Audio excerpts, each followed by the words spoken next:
mungkin tips nih untuk memburu saham-saham yang mungkin masih murah, under value begitu ya, atau mungkin bagi yang memegang saham yang sudah terlalu mahal, membelinya terlalu di pucuk atau over value juga seperti apa?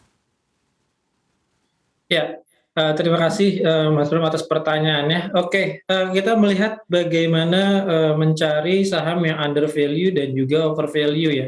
Itu memang biasanya kalau dari para investor pun juga analis melihatnya adalah dari PE dan juga PBV, memang yang cukup umum digunakan. Nah, selain itu juga cukup banyak metode-metode lain ataupun juga rasio-rasio yang akan dilihat oleh para investor, misalnya dari EV/EBITDA, lalu juga ada EV per hektar, ataupun juga melihat dari nilai harga suatu saham dari nilai wajarnya, dari misalnya kita gunakan valuasi DCF ataupun juga dengan valuasi DDM dengan berbagai macam yang memang sudah dipraktekkan dan juga sudah dibuktikan memang itu bisa digunakan untuk melihat apakah saham ini sudah over value atau cenderung sudah under value.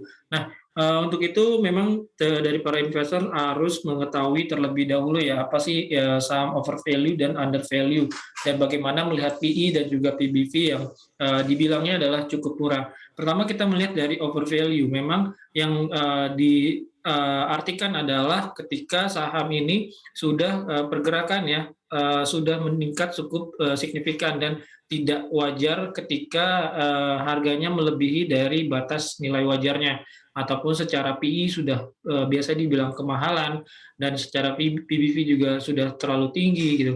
Dan secara under value itu merupakan saham yang memang pergerakannya masih dikategorikan murah, dilihat dari bagaimana harga nilai wajarnya itu sudah berada di bawah dari target price ataupun juga dari nilai wajar, dan melihat dari PE dan PBV yang berada di bawah. Jadi cara bacanya atau cara melihatnya adalah ketika PE-nya ini semakin kecil ataupun juga semakin turun, itu akan melihat bahwa harga saham tersebut sudah mulai murah. Tapi ketika PE-nya tinggi, misalnya lebih dari di atas industri, itu bisa dikategorikan saham tersebut sudah berada di daerah over value, seperti itu. Kalau kita lihat apakah memang untuk pemilihan saham yang salah harga ini selalu hanya berdasarkan rasio PE dan juga PBV semata? Apakah ada mungkin cara lain untuk bisa lebih jeli begitu menentukan hal ini?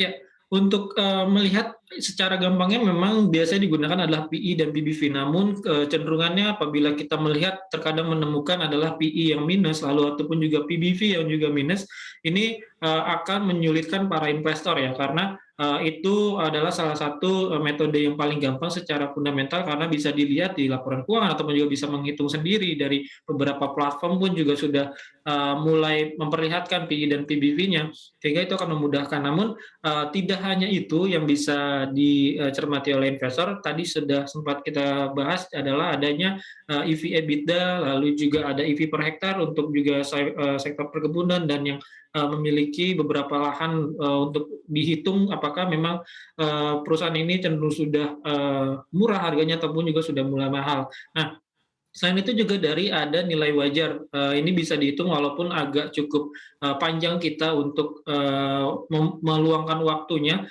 untuk melihat apakah dari saham ini sudah kecenderungannya masih berada di bawah nilai harga wajar atau di atas harga wajar. Jadi cukup banyak sebenarnya yang bisa digunakan, ataupun juga bisa menggunakan relative valuation dari beberapa rasio, misalnya dari ROA, ROE, ataupun juga kita lihat dari turnover-nya, itu banyak sekali memang yang bisa digunakan. Lalu kita bandingkan dengan industri yang sejenis. Misalnya kalau kita ingin membandingkan dari sektor banking, kita bandingkan semuanya untuk di beberapa banking yang bisa kita compare ya, satu apple to apple gitu. Tidak bisa kita gunakan secara compare-nya adalah misalnya saham perbankan dengan misalnya dengan saham berbasis consumer ataupun properti gitu. Itu tidak akan terlihat baik ya untuk secara analisanya, karena bisnis unit bisnisnya pun juga cenderung berbeda dibandingkan kita lihat misalnya dari perbankan dan juga properti, ataupun juga perbankan dan juga consumer, seperti itu Mas Bram. Strategi Agak menghindari putus-putus. saham nyangkut karena rebound yang tak kunjung Oke. tiba. Oke, untuk yang saham nyangkut ya, kalau kita kembali keputusan investasinya adalah untuk jangka panjang, ini memang tidak perlu dihiraukan ya, apakah nanti akan rebound ataupun juga akan malah turun terus pergerakan harganya. Misalnya kalau kita ambil contohnya yang biasanya banyak jadi perbincangan investor adalah Unilever ya, yang memang secara pertumbuhan kinerja cukup bagus, tapi secara harga sahamnya ini cenderungannya malah turun terus gitu.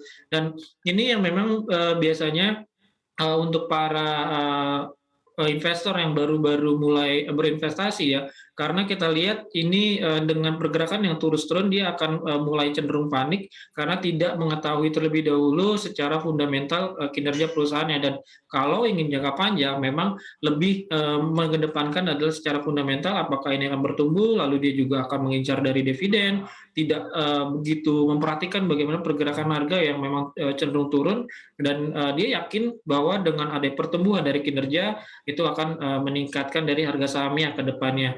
Dan Mhm. kalau memang konsepnya ataupun juga adalah untuk trading ataupun juga untuk jangka pendek, itu memang biasanya akan cukup khawatir ketika saham yang sudah dibeli tidak cenderung naik, tidak rebound-rebound gitu terus turun. Ini biasanya ada kesalahan di strategi tradingnya, misalnya tidak disiplin untuk menjaga stop loss-nya ketika sudah menembus level support, dia tidak mau cut loss karena nggak mau rugi. Itu memang biasanya menjadi psikologis yang tidak ataupun juga kurang baik ya untuk para trader. Jadi kembali apakah metode yang digunakan untuk bertransaksi di pasar saham? Suatu saham bergerak yang bisa dikatakan tidak ada katalisnya maupun tidak ada faktor eksternal atau apalagi internalnya, tidak ada aksi korporasi dan segala macamnya. Anda melihat kenapa sih ini biasanya hal ini terjadi begitu ya? Bahkan mungkin saham-saham yang second liner dan juga third liner yang biasa terjadi seperti hal ini. Ya, kami melihatnya untuk di saham-saham yang memang untuk sentimen, untuk beberapa aksi korporasinya tidak terlihat, lalu tiba-tiba pun sahamnya bergerak untuk menguat signifikan, lalu pun juga secara fundamental tidak begitu bagus-bagus banget gitu ya. Kita lihat memang hal itu lebih didorong oleh adanya ekspektasi dari pasar bahwa ada beberapa yang memang sudah melihat dari saham tersebut akan cukup bagus.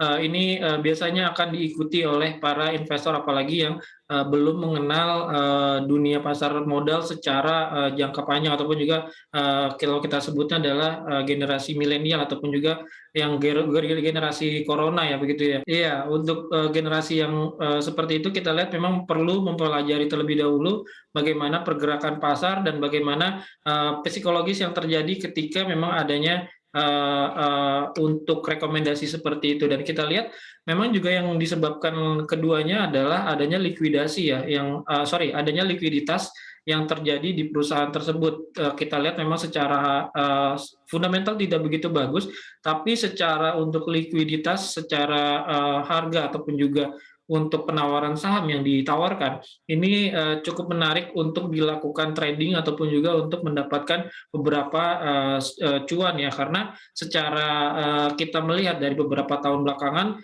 kecenderungannya para investor ini lebih mengutamakan untuk yang penting bisa cuan ataupun juga YPC yang penting cuan gitu, karena ketika memang sudah mulai dapat cuan beberapa persen dia akan mengambil keuntungan take profit, sehingga untuk saham-saham yang memang memiliki likuiditas yang cukup baik dan juga harganya cenderung murah bisa dijangkau, itu akan kecenderungannya mengalami peningkatan permintaan ya, karena Mhm.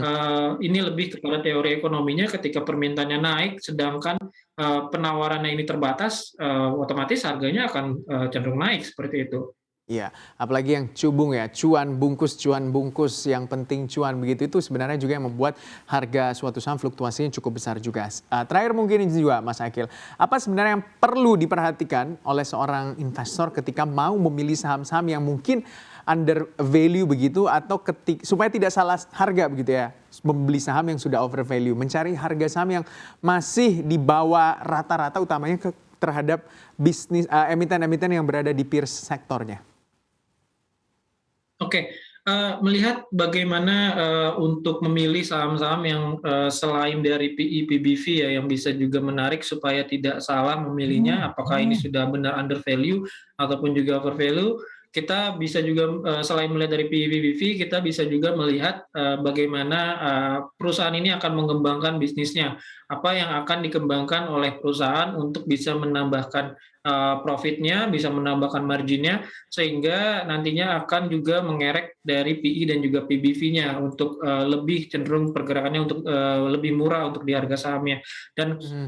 selain itu pula yang bisa juga menarik adalah, aksi korporasi ya, ketika dari suatu perusahaan ingin misalnya merger and acquisition itu bisa dicermati, apalagi yang beberapa, belakangan ini ramai sekali bank-bank digital ingin right issue, itu bisa juga akan diburu investor karena biasanya ingin, memiliki saham dengan harga lebih murah dengan menembus right issue-nya ataupun juga dengan, memiliki, potensi peningkatan harga karena memang ada, isu untuk melakukan right issue. Dan, Mhm.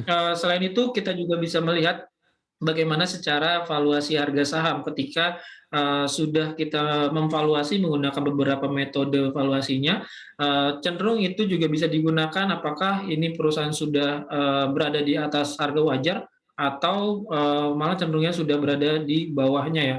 Ya, Mhm. jadi yang perlu diperhatikan ada beberapa poin sehingga dari para investor tidak nyangkut ataupun juga tidak salah dalam memilih, suatu saham seperti itu. Oke, baik.